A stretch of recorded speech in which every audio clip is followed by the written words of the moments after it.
शराब घोटाले मामले में ईडी की कार्रवाई और 6 दिनों की रिमांड के बाद ये आम आदमी पार्टी की तरफ से सफाई। देखिए, शराब घोटाले पर आरोप प्रत्यारोप क्या कुछ है। भारतीय जनता पार्टी कहती है ईडी ने दहला देने वाले सबूत पेश किए हैं। आप कहती है कि कोई मनी ट्रेल नहीं है, कोई लेन देन नहीं है। बीजेपी कहती है शराब कंपनियों ने शराब नीति बनाई। आप कहती है कि दागी कंपनी से भारतीय जनता पार्टी को पैसे मिले, यह आम आदमी पार्टी का आरोप है। तो बीजेपी वर्सेस आपको हम दिखा रहे हैं। समिंद्र महेंद्रू ने रिश्वत के पैसे दिए, ये बीजेपी का कहना है। आपका कहना है कि रेड्डी की कंपनी ने बीजेपी को पैसे दिए। दोनों तरफ से ये आरोप लग रहे हैं, लेकिन ईडी के पास तो सबूत है। अब परेशानी बढ़ रही है। बीजेपी फिर कहती है लेन देन का सीएम के वकील ने खंडन नहीं किया। आप कहती है कि बीजेपी को आरोपी बनाना चाहिए। दोनों ही एक दूसरे पर आरोप लगा रहे हैं। तो अरविंद केजरीवाल 6 दिनों की ईडी रिमांड पर भेज दिए गए हैं। अब एनफोर्समेंट डायरेक्टोरेट के सामने यह चुनौती है कि जो आरोप कोर्ट में पेश किए गए उनसे जुड़े ठोस तथ्य सबूत जमा करें। इसके लिए अरविंद केजरीवाल को बाकी आरोपियों के आमने सामने बिठाकर पूछताछ होगी और संभव है कि आने वाले वक्त में के कविता और अरविंद केजरीवाल भी आमने सामने इनको बिठाकर पूछताछ ईडी करें।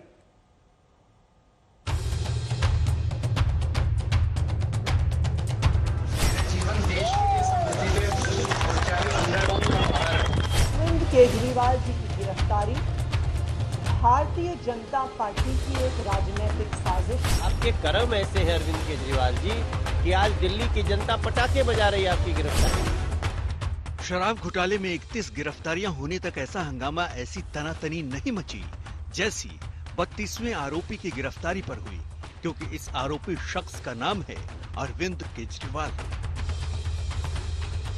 दिल्ली के सीएम अरविंद केजरीवाल को ईडी की रिमांड पर भेजने के लिए जैसी तीखी बहस हुई, जिस तरीके से आरोप लगे और जिस तरीके से आरोपों के विरोध में तर्क दिए गए, वैसा कम होता है। कुल 3 घंटे बहस हुई। 2:15 से लेकर 5:15 तक बहस हुई। जज ने फैसले में भी इसके बाद 3 घंटे लिए और आखिर ईडी की मांगी गई 10 दिन की रिमांड की जगह जज ने केजरीवाल की 6 दिन की रिमांड ईडी को दे दी। अब पीएमएलए कोर्ट में उनकी पेशी 28 मार्च को 2 बजे होगी, यानी अब केजरीवाल की होली ईडी की हिरासत में गुजरेगी।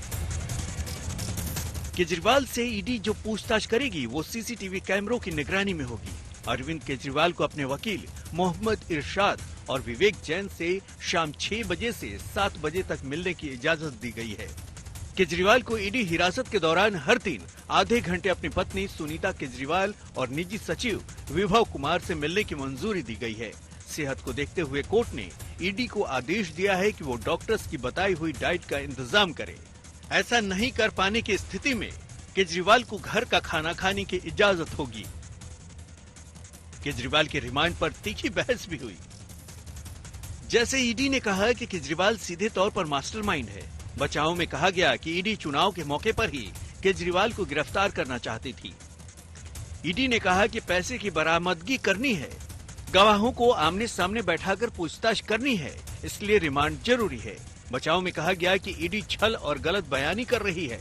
ईडी ने केजरीवाल को किंगपिन यानी सरगना कहा तो बचाव में कहा गया कि कल तक तो ईडी उनको आरोपी तक नहीं मान रही थी।